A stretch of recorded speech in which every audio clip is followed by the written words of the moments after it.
Welcome back, ladies and gentlemen, to the Elder Scrolls. My name is Camel, but more excitingly, however, welcome back to a brand new episode of the Elder Scrolls Detective Series. It's a series in which we investigate, curate, speculate, hypothesize, theorize, and quite often simply highlight and discuss interesting, mysterious, and hidden things that can be found within the Elder Scrolls games. Today we will be touching on a topic that appears to have evaded the notice of most Elder Scrolls fans, myself included, until recently in my case, and until right now in your case, as not only will we be witnessing a long-lost plane of oblivion known as Deadlight, but we will also be discussing its long-forgotten ruler, a dead Daedric prince, supposedly. The concept alone opens many cans of worms, and, rather mysteriously, Mannimarco, the king of worms, is in this video. Coincidence? I think yes it is. But we'll get to all of that in due course, don't you worry. Now, if this kind of stuff interests you, be sure to check out my other Elder Scrolls Detective videos that I have already done. They can be found down in the description via the Elder Scrolls Detective playlist link. Now, down there in the description, you can also find all of my social media links. Be sure to follow me on Instagram, Twitter, X, and Twitch. And be sure to head over to the merch store with over 100 items carefully crafted for lovers of the Elder Scrolls. Like this camel Elder Scrolls blanket designed by yours truly. It took ages. It keeps you warm and up to date with lore while you watch these videos, and they actually do feel really nice. If you own one, leave a comment giving the blanket a shout out. But for now, let's get our best Colovian fur helmet and pull up our Daedric bootstraps, as we will be meeting some very interesting folk heading to some strange locations, and ultimately, we will have to discuss and ponder truly occult esoterica buried in the antique annals of the Elder Scrolls universe. Now, to firmly grasp the questions we seek to explore, we will need a bit of background information just for some context, as Deadlight is all wrapped up within the molten core of the main storyline from the Elder Scrolls Online chapter, The Deadlands. We won't go deep into the actual plot of the questline, as Deadlight is more of a location where a quest takes place, opposed to the quest actually being about Deadlight itself. And throughout this storyline, we meet a collection of colourful characters, most of whom are Daedra, so they've been around for thousands and thousands of years, and as you'll see soon enough in this video, not even they have a skerrick of a clue as to what Deadlight is, let alone its forgotten Daedric prince. Now, I will briefly introduce these characters, as they are the only characters to ever mention Deadlight within any of the Elder Scrolls games. So firstly, we have Lyranth, a character you might recognize from other quests and adventures from the Elder Scrolls Online. She is a very powerful Dremora of the Foolkiller clan of Coldharbour, who has garnered the titles Foolkiller and the Dread Lady. Lyranth's paleonymic is Wekapenet Camdo. Now, a paleonymic is essentially thought as an entity's true name that can be used to bind a Daedra. So if you ever do wish to bind the Dread Lady herself, Lyranth the Foolkiller, you can use her paleonymic, Wekapenet Camdo, although good luck saying that. However, the leading Aldmeri Dominion alchemist Ruvitar ultimately failed at this task, so I'd personally advise against it. Overall, Lyranth is very powerful, shrewd, and knowledgeable. And again, she's a Daedra, so she's been around for eons and knows a lot about a lot. Now, the second character is Madame Whim, who is a dark seducer whose literal business is other people's proverbial business, as she is matron and mistress of the House of Whims in Fargrave, from which she trades information and secrets. She is without a doubt a deceptively sharp and seductive tool, but also a very handy ally to have access to. Along with her, we have Rynkyus, who is a formidable Dremora Kynreeve, and the leader of the Bladebearer clan, who are a nomadic group of Dremora that are bound to no Daedric prince. but are primarily based and active within the Deadlands, the Plane of Oblivion belonging to Mehrunes Dagon. Now, the Blade Bearers follow a strict code of honor, bravery, and stoicism. Naturally, being their leader, Rynkyus reflects these stout moral attributes wholly, with, a few pinches of Dremora flavor, of course. And as with Lyranth and Madame Whim, Rynkyus is Daedric, so he's been around for a very long time and also knows a lot about a lot.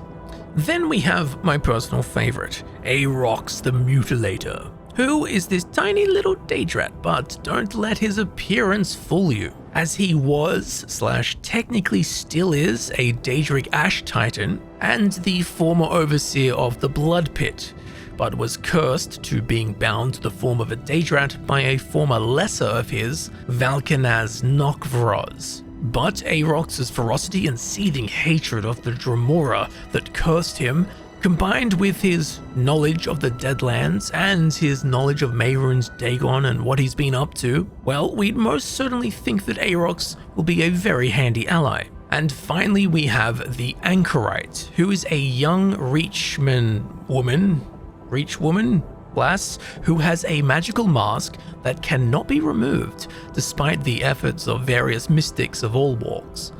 She has complete amnesia before a certain point, but, unbeknownst to her, her real name is Mairead, and she's actually the daughter of Sister Seldina of the Order of the Waking Flame and Emperor Morica, which was a union and birth masterminded by Mehrunes Dagon. I remember you, little one. Morica's whelp. I have plans for you.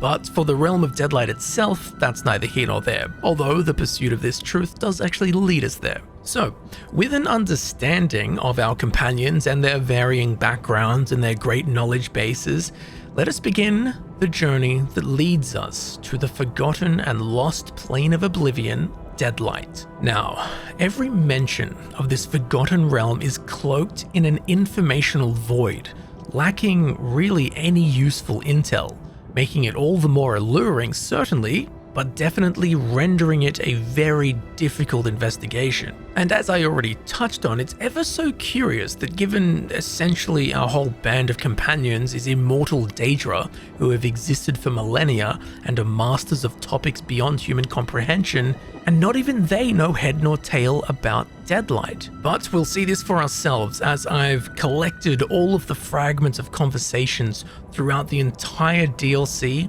anytime Deadlight was mentioned. The first time we hear of Deadlight is when we are rescuing Blade Bearer members from their Waking Flame captors at Fort Grief. We won't let you feed us to your device. These mortals are allies, Dothas. Tell them what you know of this place. You need to know. They have another stronghold, a place called Deadlight. But if you seek the Riven Cataclysm, it's in the fort's citadel. After this quest, we can speak with Lyranth, who has actually heard of the location that we seek. Blade Bearer Dothas said they have another stronghold, a place called Deadlight. Deadlight? That name is familiar. A lost realm somewhere in Oblivion. We need to return to Fargrave, make inquiries, locate this hidden place. Meet me at Madame Whim's, little mortal. Perhaps my investigations will yield answers after all. This Deadlight is also a mystery. But my blade bearers will tear the Deadlands apart until they find Sister Seldina. You have my word. Curious that Rynkyus, a leading Dremora who has operated in the Deadlands for thousands of years, has not even heard of Deadlight. But given Lyranth had heard of it, we should speak with her more.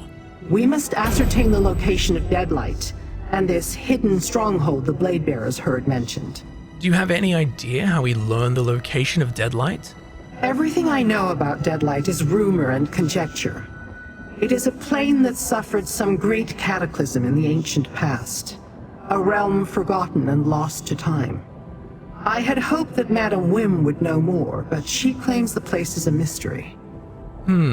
So even Madame Whim, the trader of information, doesn't even know about Deadlight. Gods, this place is harder to find than the Elder Scrolls 6 release date. Now, sometime later in the questline, luckily, the Blade Bearers will have a breakthrough. Hail, Rynkyus! We found it. Report, what have you uncovered?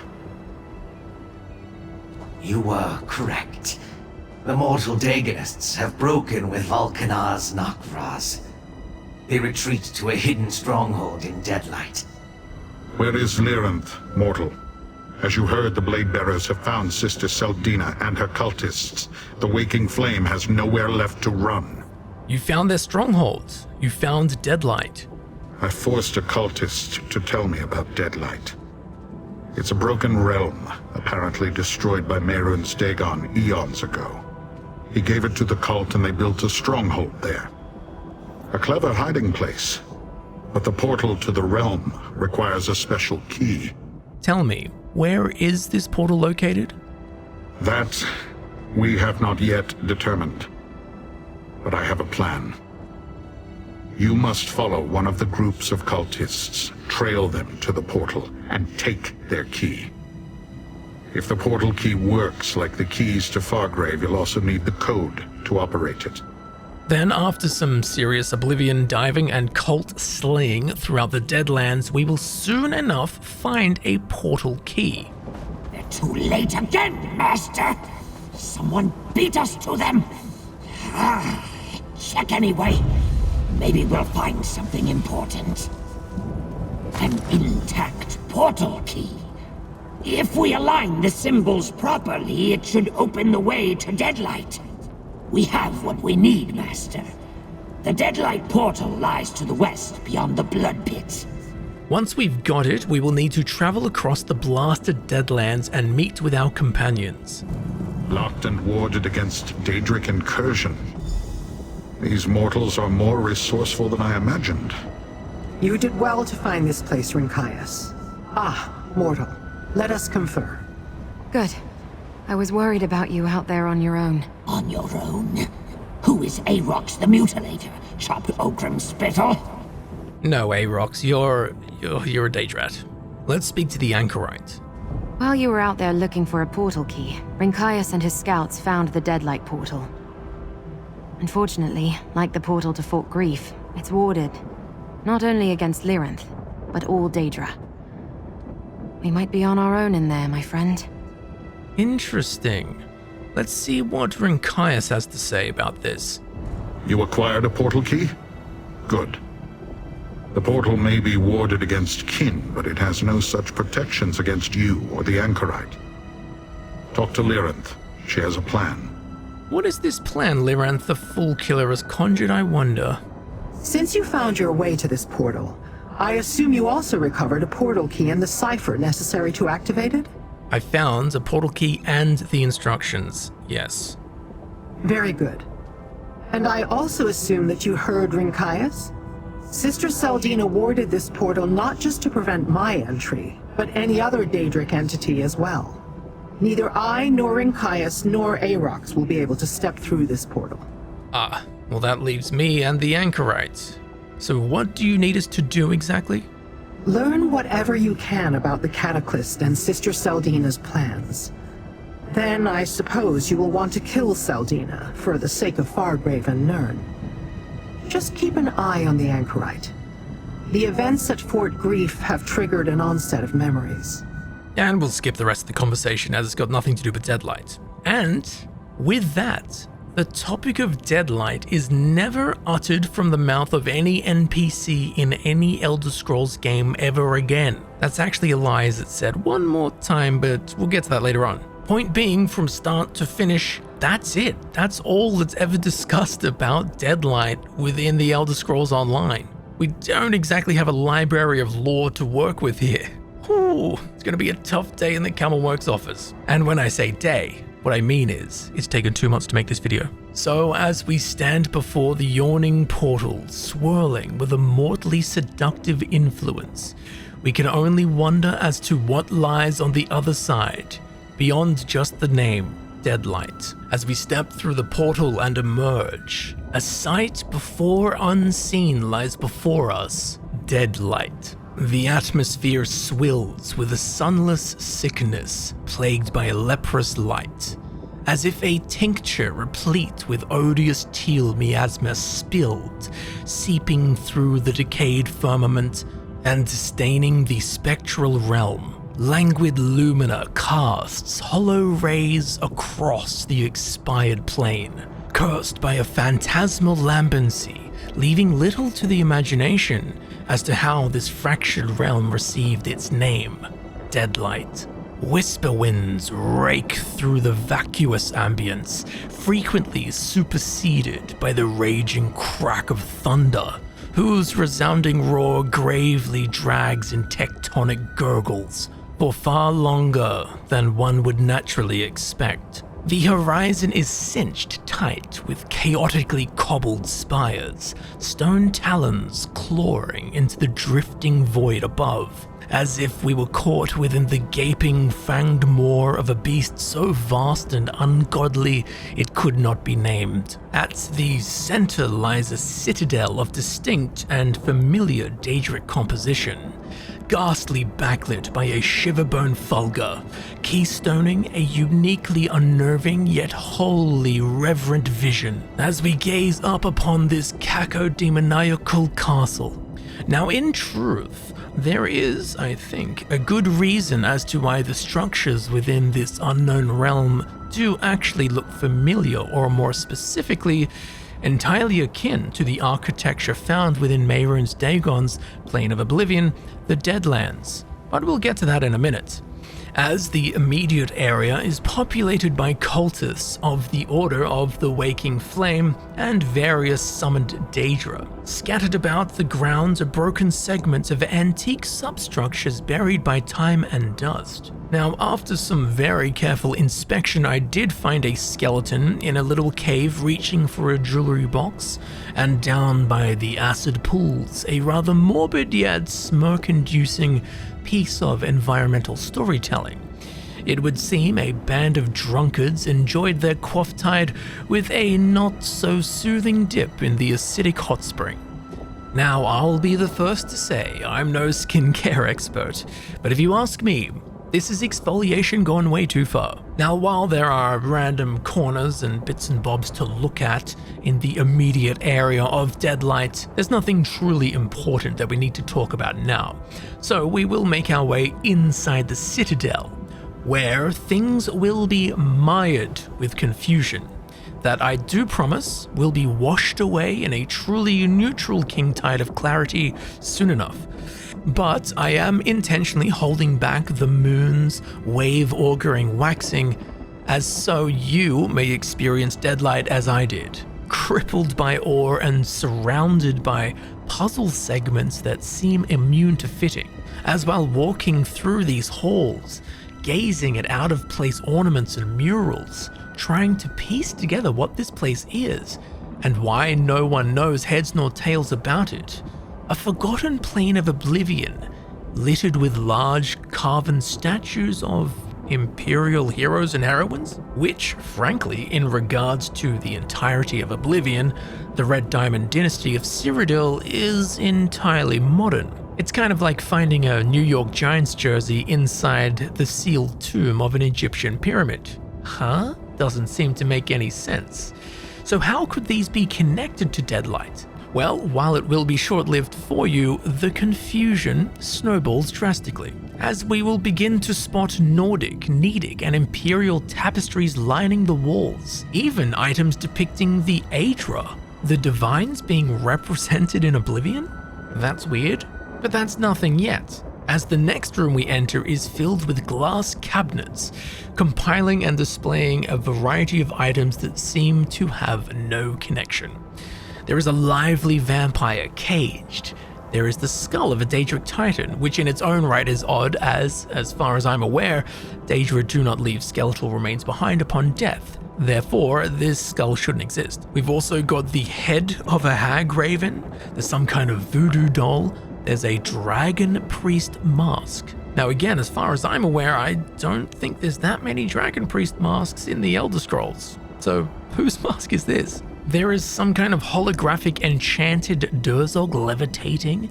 There is a ritual bell of the tribe Unmourned, the 6th house, House Dagoth, most famously that of Vorin Dagoth, who became the Sharmat Dagoth.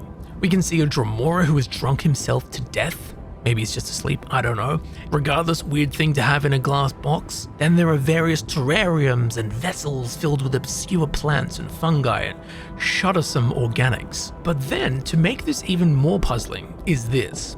A doorway that has been bordered with wooden planks.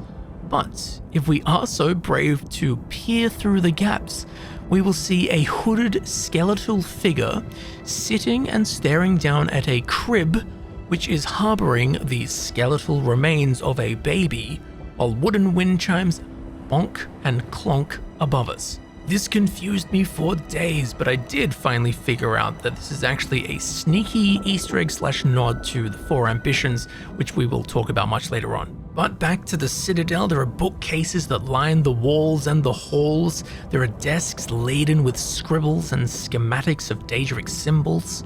The next major chamber we enter has unnatural skeletal formations in glass display cases, behind which is some kind of mortuary torture hovel, brimming with gruesome tools, blood, charred victims, with series of embalmed and mummified corpses, larders of suspicious meat stacked in mounds, while horrifying hooks string haunches from the ceiling. Deeper into the Citadel, more laboratories and studies linger, ripe with seemingly unexplainable paraphernalia and infernal scientific devices. Soon enough, after trudging through room after room of bizarre congregations of esoteric and seemingly unrelated objects and displays, we will exit back out into the nefarious and wondrous sight that is the exterior of Deadlight. Before us lies a ragged, stunted pathway only worthy of a sojourn, a short journey that makes its way through this crooked canyon, which is populated by some Daedra and cultists as watchers glide through the skies above us. As we press on ahead, lightning strikes all around us as we emerge at the termination of our journey here. A large, very strange ritualistic platform squared by huge pillars, with a dais at the center where we fight Sister Seldina of the Order of the Waking Flame and finalize our journey here with the Anchorite in Deadlight for the questline. But what in oblivion does any of what we just experienced and saw within the Citadel have to do with Deadlight? How do all these things fit together? Well, as promised, here comes that neutral king tide of clarity. None of what we just saw has anything to do with Deadlight, other than it simply being inside Deadlight. If we speak to the Anchorite, she will reveal something very important. Lyranth and Rynkyus told me about this place. Mehrunes Dagon chased some long-forgotten enemy to this realm and laid waste to the plain. Then he awarded it to his mortal cultists, and they built a citadel here. Not to mimic an NPC, but I feel it bears repeating. Mehrunes Dagon chased some long-forgotten enemy to this realm and laid waste to the plain. Then he awarded it to his mortal cultists, and they built a citadel here. Aha! So this is why the Citadel looks so damn familiar. Because it is. It's a construct of Mehrunes Dagon, or his followers at least. That's why it looks just like the buildings we see in his Plane of Oblivion, the Deadlands. It is the same thing built by the same hands. Well, that's fine, but what about all of the rather specifically eclectic collection of stuff within the Citadel itself? Well, it turns out that all of that is connected in one way or another, or is at least in reference to the story of the Anchorite and Mehrunes Dagon's 4 ambitions.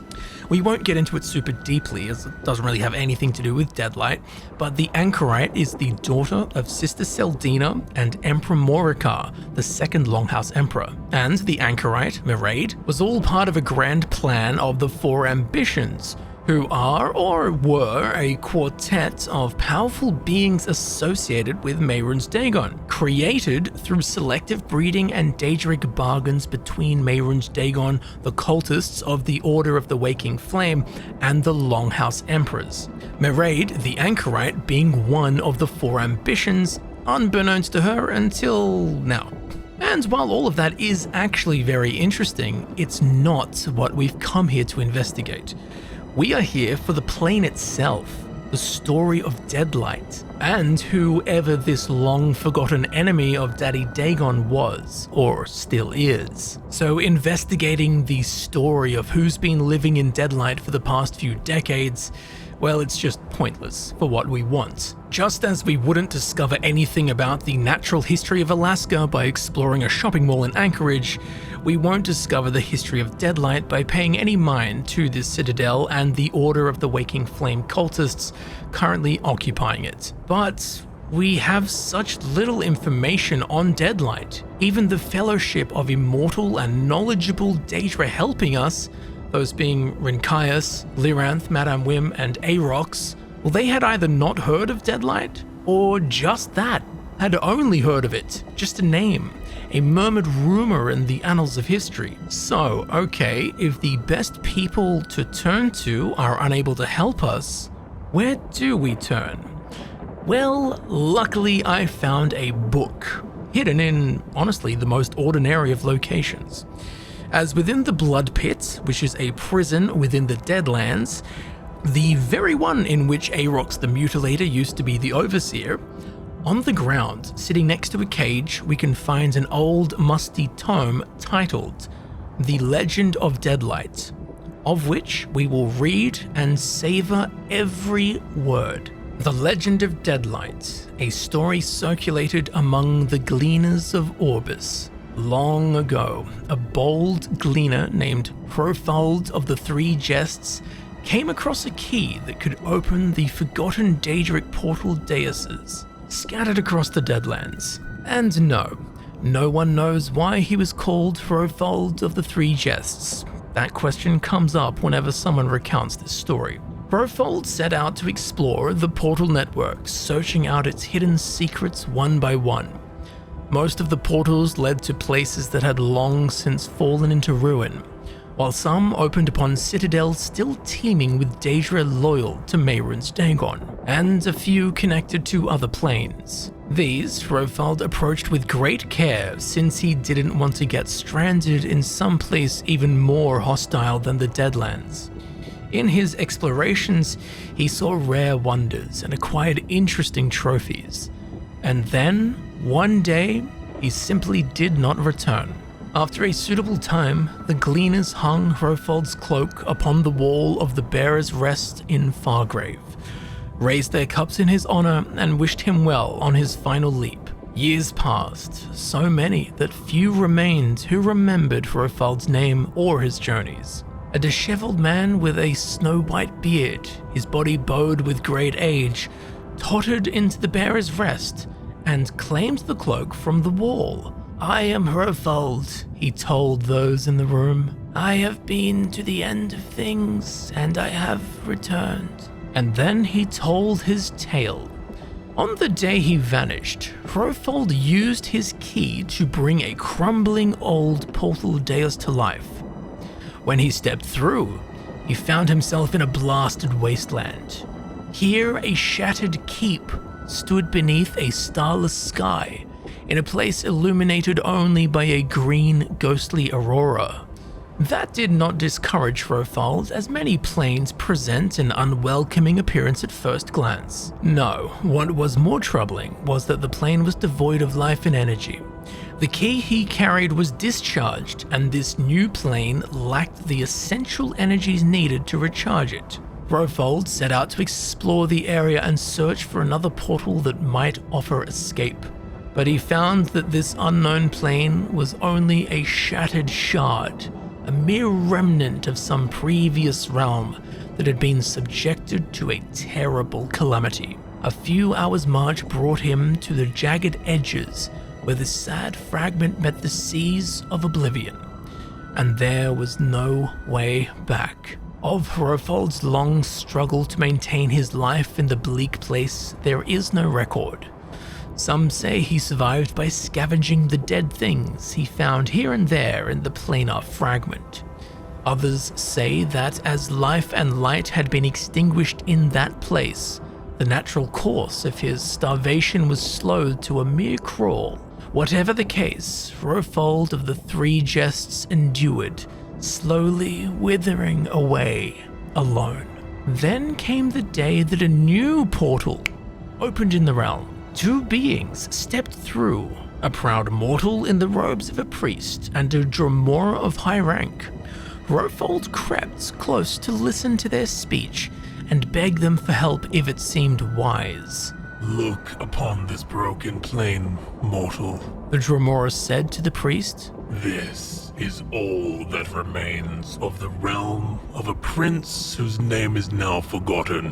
Before your kind first walked upon your world, the Prince of Destruction made war upon his enemy and laid waste to his home. Nothing survives the wrath of Mehrunes Dagon. This is his gift to you, a demonstration of his power and proof that he keeps his promises to followers and foe alike.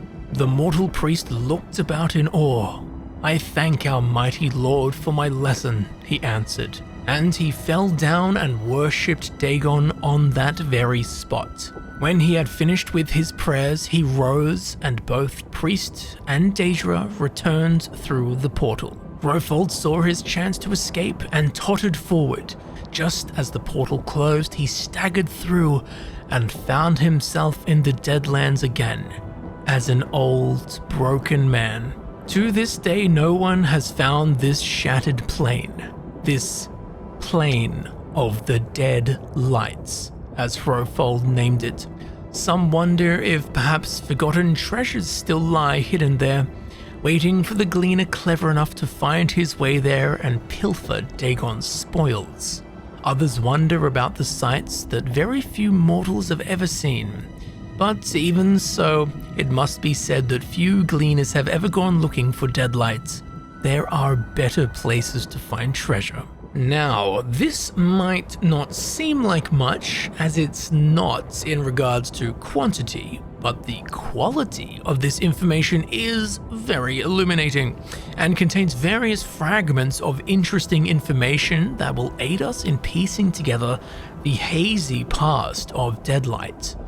Firstly, who is this Hrofald of the Three Jests?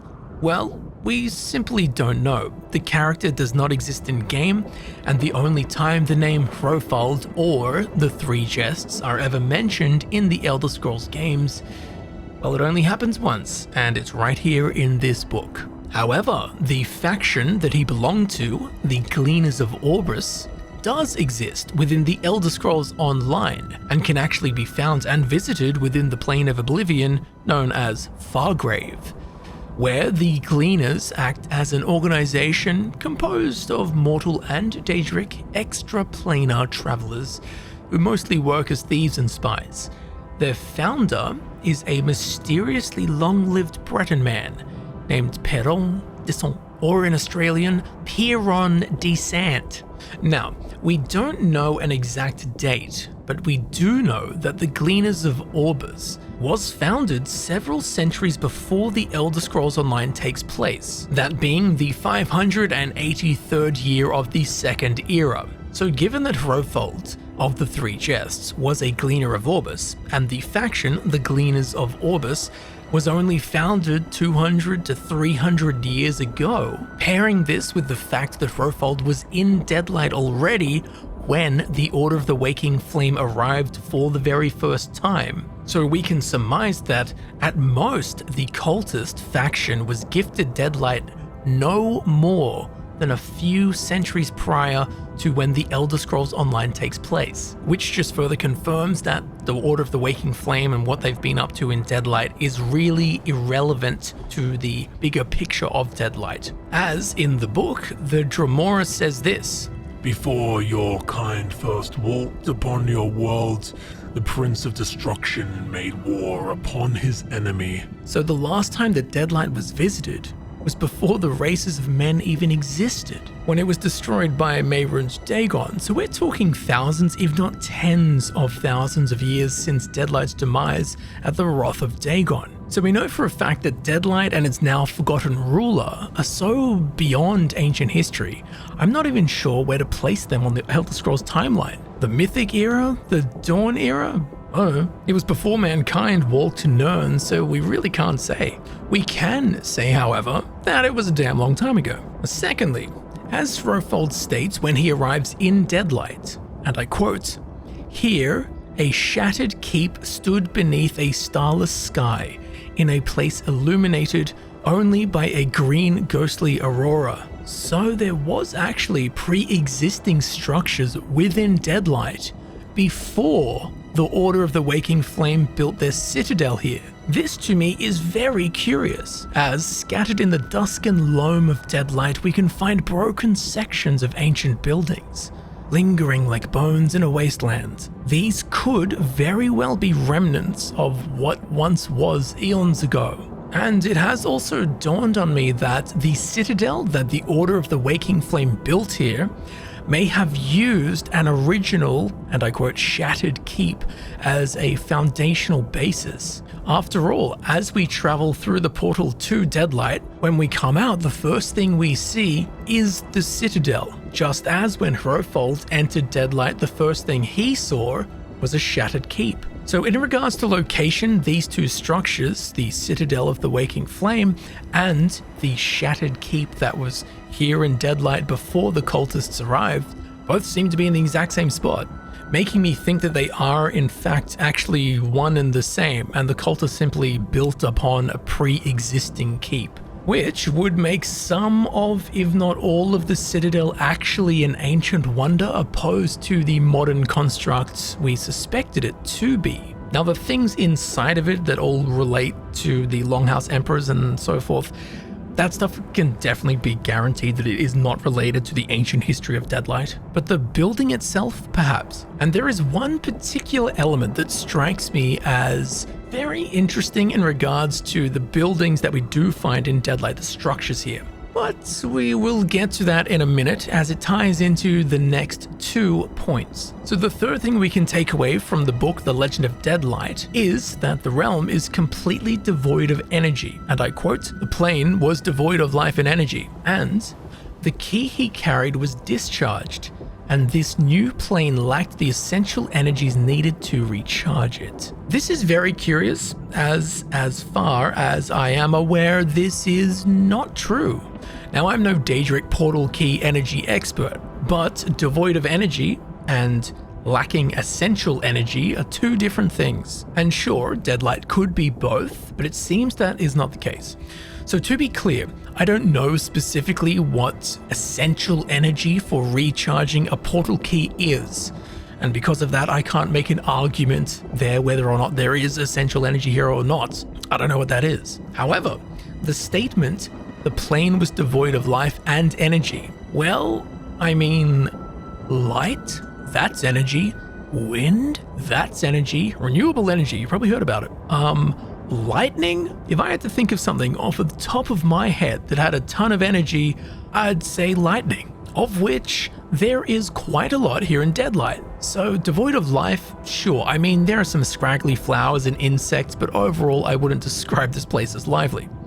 But devoid of energy, quite the opposite. And yes, I am making a big deal out of the energy because I think that energy is actually one of the most important aspects of Deadlight, as it ties into the interesting structures that I mentioned a minute ago. But again, we'll get fully into that later as it ties into the fourth and most important point about this plane. And that fourth point is gleaned in this passage from the book, The Legend of Deadlight. "Then came the day a new portal opened in the realm. Two beings stepped through, a proud mortal in the robes of a priest and a Dremora of high rank. Hrofald crept close to listen to their speech and begged them for help if it seemed wise. Look upon this broken plane, mortal. The Dremora said to the priest. This is all that remains of the realm of a prince whose name is now forgotten. Before your kind first walked upon your world, the Prince of Destruction made war upon his enemy and laid waste to his home. Nothing survives the wrath of Mehrunes Dagon. Did you catch it? This is all that remains of the realm of a prince whose name is now forgotten. A prince, a Daedric prince, now lost to time. Deadlight is all that remains, as far as we know. Now, the concept of a Daedric prince beyond the known 17 Daedric princes has always been a concept dabbled with in headcanon and fan theories and stuff like that. But as far as I'm aware, there isn't any in-game evidence for it. Well, not until recently within the Elder Scrolls Online. Of course, we have the speculated and unnamed Daedric prince that was ruler of Deadlight, whose name has been forgotten to time. But along with this, there is a clan of princeless Daedra called the Vanquished, who are thought to be the orphans of now destroyed Daedric princes. As in the book titled Gangs of the Shambles, authored by Nathan Ferrandis, Chief of Security at the Sarathu Tong, we can read this musing in regards to that clan, the Vanquished. And I quote, "Other Dremora have little to say about the Vanquished, unfortunately. As far as I can tell, they are a clan of the clanless. Some, it seems, have never been deemed worthy to serve a Daedric prince or join any of the independent clans. Others seem to have been punished or exiled from their previous clans, although what sort of crime a Dremora could commit that would warrant such a penalty, I can't imagine. And there are whispers that some served a destroyed prince who is now forgotten." Along with this, in the book titled On Dremora Clans, authored by Devoid Fear, he also mentions the Vanquished, and I quote, "An independent clan with no Daedric prince for a patron. The Vanquished consist of outcasts and exiles, treated with contempt by other Dremora. Some mortal sages speculate that when a clan is sworn to a prince who is completely defeated or destroyed, the surviving Dremora become vanquished. And along with this, within the realm of Fargrave, there are a handful of gargantuan skeletons surrounding the city, the origins of which are a mystery. However, within the book, titled The Bearers of Fargrave, authored by Oret Arbogast, mortal historian, we can find this passage. One popular theory among the mortals insists that Fargrave was once the domain of 4 rival Daedric princes that competed for complete sovereignty of the realm. Constantly locked in battle, they eventually destroyed each other simultaneously, and their bodies collapsed and eventually decomposed, leaving behind the 4 giant skeletons we see today. It's interesting that all 3 books mention even the possibility of there being, at the very least, an unknown Daedric prince, and more likely there being multiple defeated, destroyed, dead, and or now forgotten Daedric princes. So far, however, these are just words in books. But if you've played the Necrom chapter for the Elder Scrolls Online, well, I think you know what I'm about to say. As within the main story, it is revealed that Hermaeus Mora, with the blessings of the other Daedric princes, save for Periite and Vermina, well, essentially, Hermaeus Mora completely deleted from existence the memory of the Daedric prince Ithelia. What? You've never heard of the Daedric prince Ithelia? Exactly. Hermaeus Mora did his job properly. Now, I will have a full video about this as the Necrom story progresses and we learn more. But for now, Hermaeus Mora went even so far as to remove the memory of Ithelia from himself, as so the Daedric prince, Ithelia, could truly be wholly forgotten. However, there was an unforeseen glitch in the Matrix. A Dremora named Torvesard, a failsafe to, in time, make the world remember Ithelia. Now, we will look at this whole exchange of information in-game, just so you may drink the pure lore waters from the canon spring itself. And while it's not related to Deadlight, the information revealed in these conversations lay absolutely fundamental foundations for our discussions about Deadlight and its dead Daedric prince. So listen closely, you're gonna love this. Once more. Too far, Mora. It doesn't matter what you foresee. Reality, you must all forget. And there it is! Another piece of my memory restored. We should speak, mortal. The Prince of Fate thinks himself so perfect, but for all his power, he couldn't eliminate the memory he so desperately sought to hide. Not from my dreams, not from his own mind. And now I remember most of it. Only one secret remains to uncover. I don't understand, Torvesard. Why would you? You are merely mortal. But I have wandered the plains of oblivion for eons, an outcast with no clan. I believed I was formed that way, a forgotten scrap of creation, until the dream began to haunt me, a fragment of an ancient memory. The dream that started all this. No, the dream that will end it, that will finally restore all that was lost. Hermaeus Mora caused all this with his greed and selfishness. He made us all forget. He made me forget. Tell me, what secret was so dangerous it had to be obliterated? What did Mora make you forget? There was another Daedric prince, my prince. A prince that saved me and preserved just enough of my memory so that I could one day save them in return. A prince whose jealous and craven siblings cast down and wiped from the annals of history. Another Daedric prince? Do they still exist? No Prince of Oblivion can truly be destroyed. The final glyphic contains that secret, how to find them and restore them to their rightful place. And then Mora will answer for his crimes. See for yourself. I leave the glyphic for you to examine. You go too far, Mora. It doesn't matter what you foresee. You can't do this to another prince. Or to the rest of us, for that matter. You have seen the damage Prince Ithelia has already done to the fabric of fate. If left unchecked, reality will unravel. All of us must agree. And I definitely do not. Memories are sacrosanct, as are the domains of the princes. You can't punish someone for something they might possibly do. I must. The risk is too great. I am truly sorry, but there is no alternative. For the sake of reality, you must all forget. What was forgotten has been remembered.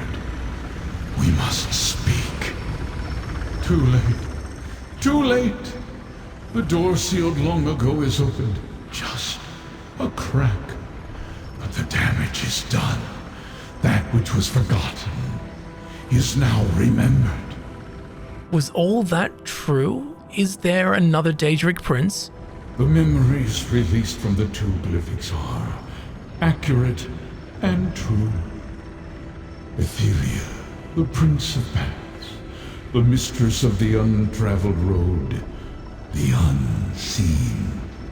Her ability to alter fate, to shape destiny to her liking, was a threat to all reality. It still is. I don't understand. What mortal could? The Fate Changer is an arbiter of chaos, who can unravel the strands of fate and rearrange them to suit her every whim. Her very existence endangers everything. I saw no other way to preserve reality than to do what I did. You took away everyone's memories of Prince Ithelia. I gathered my fellow princes and revealed the danger I foresaw. Most agreed to aid me, some refused. In the end, it did not matter. I erased Ithelia from history. But I could not erase my own memories. Those I sealed in the 3 primordial glyphics. What about Torvesard? Torvesard. Something I did not foresee. An agent of Ithelia, hidden for all these eons. Her contingency plan. Her revenge. At least the final glyphic is secure. Until it is found and opened, reality remains safe. For now, return to Cypher's Midden. Okay, so there are many vital and truly game-changing elements to this piece of lore. So we have in-game canon confirmation of the existence of other Daedric princes. Daedric princes that have been destroyed, forgotten, defeated, erased.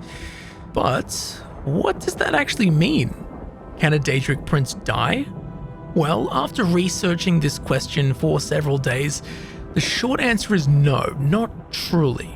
At least that's my conclusion. I'd love to hear your thoughts if you think otherwise. Now, they can be defeated. They can be crushed, weakened, squashed, and stamped into irrelevance.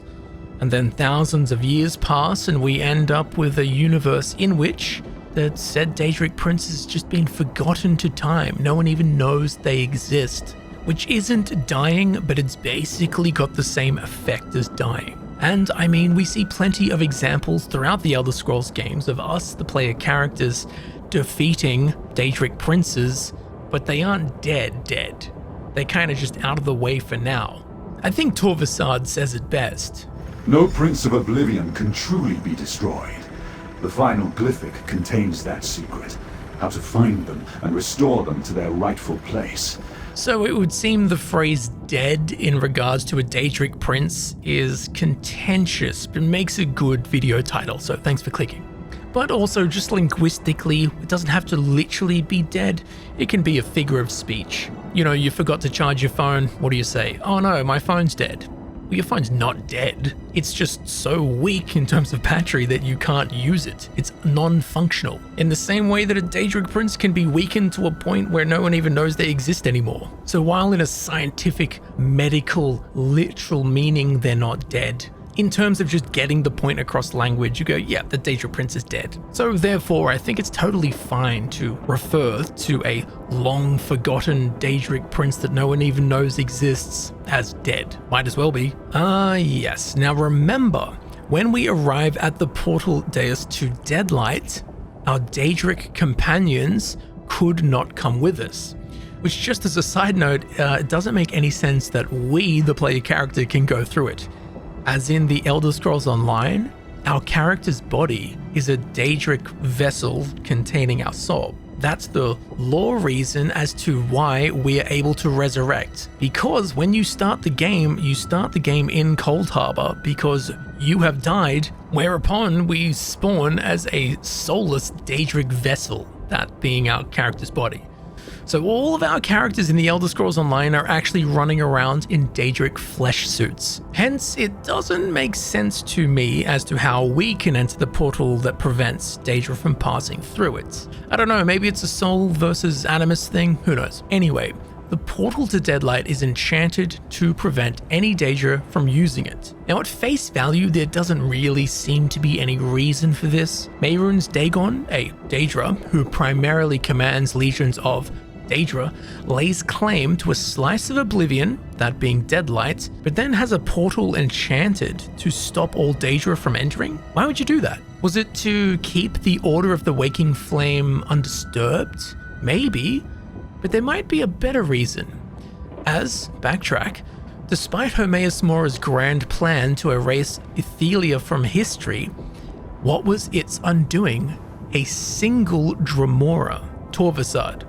So, what if the enchantment on the Deadlight portal preventing Daedra from entering is to prevent either the sworn Daedra of Deadlight's Daedric prince from entering the realm and reclaiming it, or even greater, to prevent the Daedric Prince of Deadlight himself from returning to his own plane of oblivion and taking back what was taken from him. These are just musings, of course, but after sitting down and really thinking about it, this does seem like the most logical explanation for that anti-Daedra enchantment. Now here is where things get really interesting. As you may have noticed, something very illuminating as Hermaeus Mora spoke of Ithelia. Pay attention to her titles and spheres. The memories released from the two glyphics are accurate and true. Ithelia, the Prince of Paths, the mistress of the untraveled road, the unseen. Her ability to alter fate, to shape destiny to her liking, was a threat to all reality. It still is. Any of that sound familiar? The unseen? The fate changer? Well, those among you who know Hermaeus Mora will know that he is the guardian of the unseen, the Daedric Prince of Fate. The exact same titles and spheres as Ithelia, the Daedric Prince who Hermaeus Mora quote-unquote destroyed. He has quite literally gained or mantled the spheres, powers, responsibilities, whatever you want to call them, of Ithelia. This is very interesting, as this would mean, or even does mean, that when one Daedric Prince squashes another into such irrelevance that it's essentially non-existence, well, the winning Daedric Prince seems to absorb what the defeated Daedric Prince represents or represented, or at least absorb some of that. Now this is some very tasty food for thought. As Mehrunes Dagon supposedly defeated a long-forgotten Daedric Prince here in Deadlight, we can assume that Deadlight was the plane of oblivion belonging to said Daedric Prince, hence why Mehrunes Dagon chased them here. So if this is the case, then just like Hermaeus Mora inheriting the spheres of Ithelia, Daddy Dagon would have inherited some of whatever the Deadlight Prince represented. And this is where the unique aspect of Deadlight's structures that I alluded to earlier on in the video come into play. Now, while Deadlight is seeded with the familiar Daedric Citadel, there are some elements of the architecture that are previously unseen and paint the realm with a very subtle but specific motif. Deadlight, quite simply, looks rather sci-fi. Aspects of it make it feel very futuristic, as all throughout the desolate plain we can find these squared stone pillars that appear to act as lightning conductors, with frequent charged bolts striking down from above, always landing atop these curious devices. But the most intriguing aspect to me is on each corner on all four sides, there is a bar that runs the height of the pillar, very slowly pulsing and glowing with a shifting blue light. Now, to me, this looks like some kind of electrical gathering and storing device. I personally have never seen anything like it within the Elder Scrolls games. Now, I did go and explore every corner of every plane of oblivion within the Elder Scrolls Online for hours, specifically searching for these glowing pillars as a game asset. Are these used anywhere else in the Elder Scrolls Online? Now, there might be some somewhere that I missed, but after looking for probably longer than anyone else on Earth will ever look for these pillars, I've concluded I can't find them anywhere except for In Deadlight. And stranger still, I found tons of pillars and lightning conductors, lightning rods, spires, poles, all kinds of crap that are in the same genre of structure as these glowing energy pillars. None of which, however, were the same as the ones we find here in Deadlight. In particular, they were all missing the glowing energy bar. So it does seem that these energy storing pylons are a unique feature of Deadlight. We can also find them throughout the interior of the Citadel, and in the higher levels we can even find ones with a red glow. Now, I don't know if this signifies anything important or anything at all, but I thought it worth mentioning given that the only place these energy cells exist in the Elder Scrolls universe is here. And they come in 2 different colors, so now you know that. Now, why is this important? Why is this interesting? Well, here is my thinking. If these were constructed by the Order of the Waking Flame, the Dagon cultists who have just recently begun inhabiting Deadlight, why do we not see these lightning storage devices anywhere else in the Deadlands? Or anywhere else in the Elder Scrolls games for that matter? That doesn't seem to make any sense to me, especially given all throughout the Deadlands we see lightning rods of all shapes and sizes, so clearly this is something that Dagon is into, yet these more futuristic and advanced energy capture pillars are only found in Deadlight. So could it be that these were already here prior to the Order of the Waking Flame? Ancient remnants of the unnamed dead Daedric prince? Well, I personally think that this is the case, especially if we've played with the concept of the cultists building upon the already erected shattered keep that Hrofald of the 3 Jests discovered when he came to Deadlight, well before the cultists arrived for the first time. Now, playing a tune in the same key as this, there are 2 distinct architectural motifs here in Deadlight. There is the very familiar Daedric type of building that we see all throughout the Deadlands, and then we have these lightning pillar energy storage cell things. Daedric buildings, weird sci-fi thingies. They don't match. And on top of this, when we reach the summit of Deadlight, the mountains are littered with these lightning cells as well. They're dotted about, capturing and storing the energy of every raging storm strike. But most impressively, there are also huge, towering lightning conductors of the same make that look much older than anything the Order of the Waking Flame could have built. Massive chunks of stone or alloy have been worn away on the edges. Definitely not something that screams brand new building to me. Most curiously though is the flooring, which looks very old and worn. It seems to be forged of metal with grated segments revealing a sea of stored energy, glowing and glimmering like an iridescent ooze. Which, quite frankly, if we just forget we're playing the Elder Scrolls Online for a second, this looks way more akin to something from science fiction than fantasy.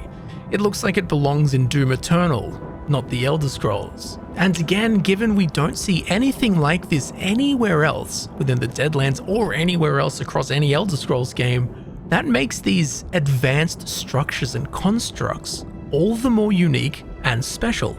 So if we stay in the thought path that these seemingly one-off technologically advanced energy storage devices and fabrications are antique echoes of the bygone Daedric Prince of Deadlight, then we can surmise that this dead prince's spheres, or sphere, would have been in the vein of something scientific, electrical, or something technological perhaps. Now, with all of that in mind, let's retread the concept of a Daedric prince mantling the spheres and attributes of defeated Daedric princes, just as Hermaeus Mora absorbed the spheres of the unseen and fate from Ithelia upon her defeat. Well, with this, let's look at Mehrunes Dagon and what his spheres are.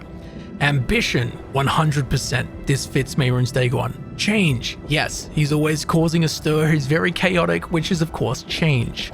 Destruction, that is Mehrunes Dagon in a nutshell. Always wanting to destroy stuff. Revolution, yep, I don't agree with these methods, but yes, he is always revolting. And finally, his last sphere, energy. Energy? Just energy? What kind of energy drinks? AAA batteries? What are we talking here? Energy? That's very scientifically beige for Dagon, don't you think? Ambition, change, destruction, revolution. These are all cut from the same cloth, a familiar cloth at least.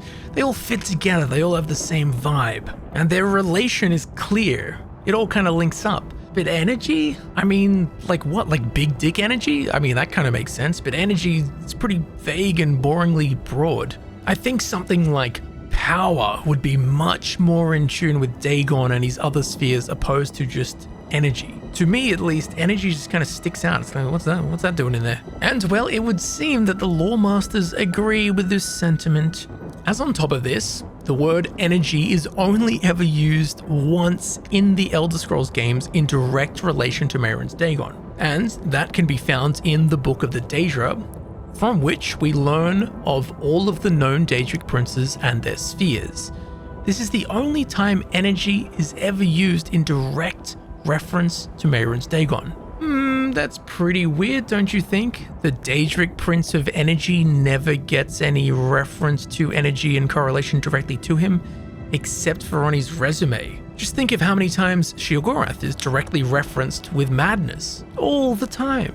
Yet Mehrunes Dagon reference to energy, it only appears once. That is pretty damn odd if you ask me. Once again, almost like energy doesn't really belong there. But where could this sphere of energy have come from? Well, like Mora, Dagon could have inherited the sphere of energy from a defeated Daedric prince. Well, it wouldn't have been Ithelia, as her demise was at the hands tentacles of Hermaeus Mora. So if not her, from who? Let's think here, who could it be?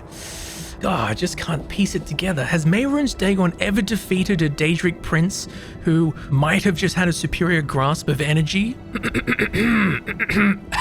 Wink wink, nudge nudge, the Deadlight Daedric prince. Now, I understand we are deep in a very weird lore rabbit hole here. And I'm not brave or stupid enough to say this is what happens, but I'm very comfortable in saying that it could very well be the case. And I wanted to drag this into the light so it may be discussed. Whoever this dead Daedric Prince of Deadlight was could very well have been the Daedric Prince of Energy. I mean, given we can find the most advanced lightning conductor energy storage cell things I've ever seen in the Elder Scrolls games, with an architecture style and like LED strip glowing effect that, again, quite frankly, looks pretty sci-fi, it all fits together pretty nicely. But, of course, upon their defeat at the hands of Mehrunes Dagon, well, Dagon then took the title and attribute of energy after defeating the poor Deadlight Daedric Prince. So, I am very, very curious to know what you think about this. Also, don't forget what Torvesard said. No Prince of Oblivion can truly be destroyed. Daedric princes can never truly be destroyed. So could we see this dead Daedric prince return? Could the Prince of Deadlight be brought back in future Elder Scrolls titles? Well, to me, that is an exciting concept, no doubt, and one I would love to explore more deeply. And that is just about that in regards to the mystery of Deadlight and its long-dead Daedric prince. Now, there was not much to go off of, but I've done my best and I think we've ended up somewhere plausible and enticing. And I hope I've given you plenty of food for thought so that we can discuss this, to me at least, really new concept of there being other Daedric princes. But before we leave Deadlight, there is one other aspect of the realm that caught my attention. I could be totally wrong here, and it's not super important, but I do want to discuss it with you, as I do believe that Deadlight is likely no longer in Oblivion, but instead in the Void. Oh, the Void.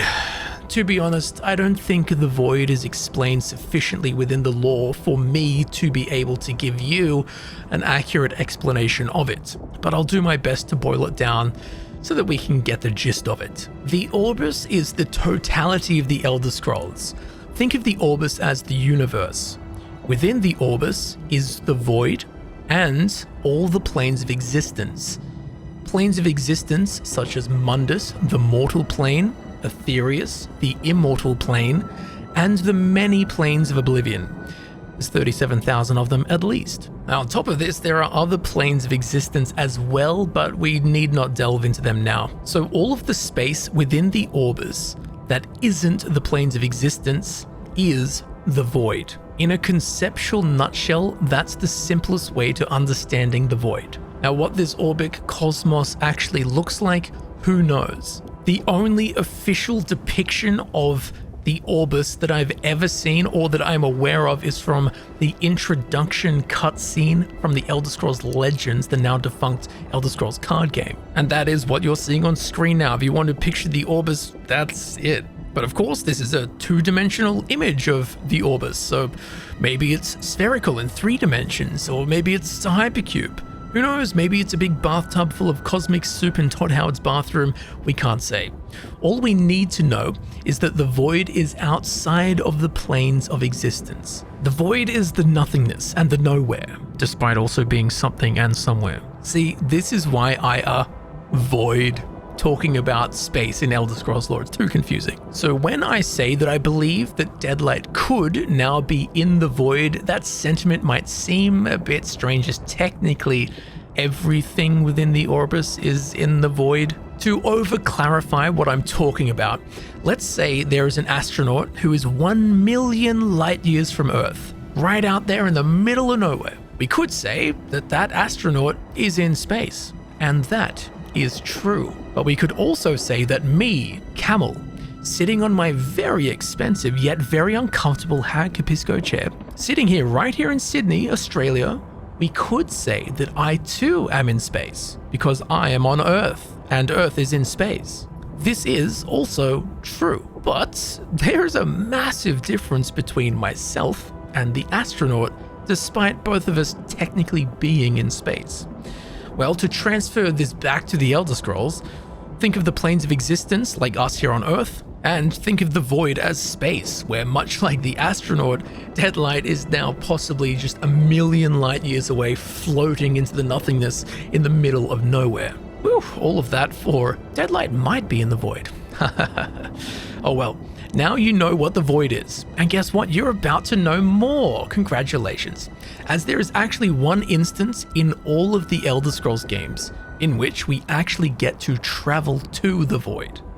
You see, a few years before the Elder Scrolls Online takes place, the King of Worms, the infamous necromancer Mannimarco, was gifted a parcel of land in the Reach, located high in the mountains behind the city of Markarth.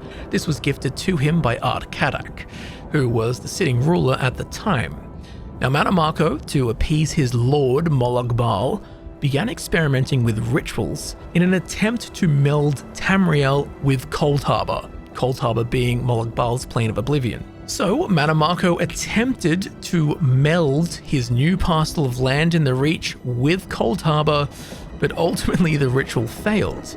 This resulted in a sizable chunk of land from the Reach being stripped from Tamriel and lost deep in the Void. So deep, in fact, it was beyond the reach of even the Daedric princes. This lost piece of land became known as Greyhaven. Mannimarco, having lost Greyhaven, moved on with things, and a few years later was able to help Molag-Bal initiate the plane meld, where using dark anchors they were attempting to merge Tamriel and Coldharbour once again. Completely unrelated to this, around the same time, a faction of vampires, witches, and were-creatures known as the Grey Host were wreaking havoc throughout Skyrim.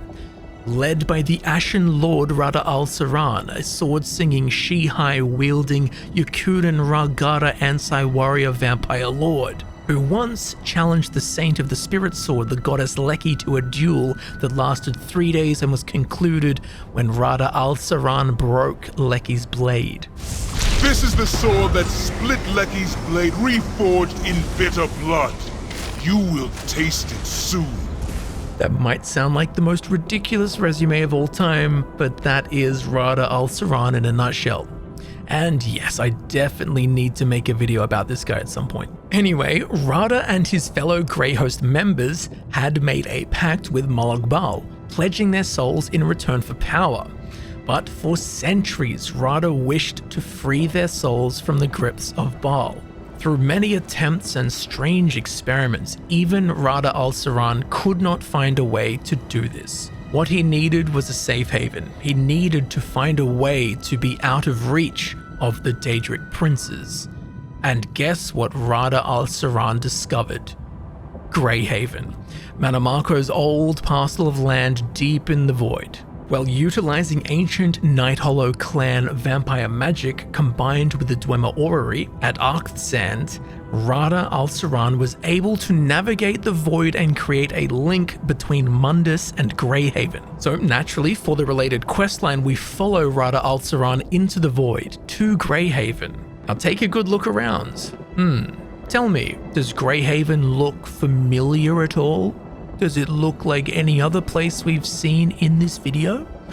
That's right, Deadlight. Deadlight and Greyhaven both look and feel very similar. They are both lost plains of oblivion. They are both barren and desolate, both are shattered fragments comprised of jagged rocks. Both have a ghostly green aurora, which, by the way, in Greyhaven's case, the sky glowing green is the cause of void energy. And where do we find void energy? Yep, in the Void. So the fact that Deadlight has a very similar sickly green glow is indicative of it being in the Void, just like Greyhaven. Now you might be thinking, but wait a minute, isn't Deadlight a plane of oblivion? Well, yes, it is a plane of oblivion, but without its creator to maintain it, i.e. the long-forgotten Daedric Prince of Deadlight, well, things start falling apart. Fragments break apart over time. The raw void energy rips chunks off the realm. The fabric of the plane begins unraveling, crumbling into the nothingness, drifting slowly into the void. But think of it like this. You have a boat, you pull up the anchor, and then you leave the boat in the ocean for thousands of years. You know what's going to happen? That boat is going to float very, very, very, very, very, very, very far away. And that is exactly what is happening, if it is happening, in regards to Deadlight, and it's just drifting into the nothingness. But personally, I do think it is entirely possible that Deadlight is, or even has drifted into the Void. Either way, whether Deadlight is in the Void or not, does this really change anything in regards to what Deadlight is, or who used to rule Deadlight? Not really, I don't think so, but I thought it was interesting and worth mentioning nonetheless.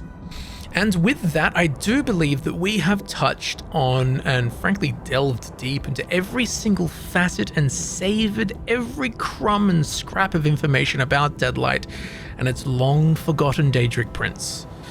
Or to keep with the inaccurate title, the dead Daedric Prince of Deadlight, who I shall now nickname DDPD, alternatively pronounced DDPD.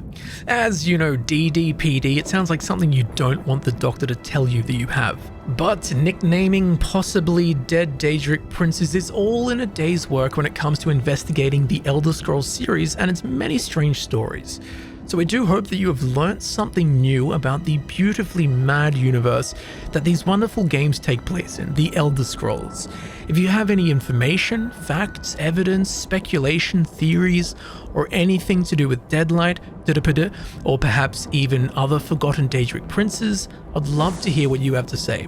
If you have any ideas for something that should be covered in the Elder Scrolls Detective series, be sure to let me know. I'll look into whatever strange and obscure topics you present. If you enjoyed this video, please do me a kindness and leave a like to help others know you enjoyed it. Leave a comment with your Elder Scrolls Detective video ideas and your thoughts on the plain Deadlight, and of course on Daedric princes mantling other Daedric princes' spheres, the possibility of forgotten princes, along with all the other weird and confusing lore rabbit holes we jumped into. And of course, if you enjoy this video and you want to see more videos similar to this one, please subscribe. It helps me know that you enjoy these kind of videos and will result in the creation of more of them in the future. So be sure to click the little bell icon next to the subscribe button right here on YouTube so that you will be notified when a new Elder Scrolls Detective video is uploaded. My other Elder Scrolls Detective videos can be found down in the description via the Elder Scrolls Detective playlist link Down there is also the links to all of my social media. Be sure to check all of that out to keep up to date with what I'm up to between videos. And of course, be sure to check out the merch store. There are tons of cool Elder Scrolls related items on there, most of which I painstakingly designed myself, and I am not a designer. So when I say painstaking, I mean it. Anyway, the merch store is a fantastic way to help support what I do here on the channel, while at the same time, you get some very cool stuff for yourself. So if you did enjoy this video and you'd like to help support the channel in a more personal way, you can grab some merch, you can become a patron on Patreon, or become a member with a join button right here on YouTube, or drop a super thanks with the super thanks button just below the video right here on YouTube. As I'm sure you know, all of my time and energy goes into making these videos that I create for you to enjoy. So your support is most genuinely appreciated and welcomed in any and all forms. So thank you very much for watching, thank you for supporting the channel. I've been Camel, and I will remain to be Camel, and I will see you very shortly in the next video. I will see you there soon.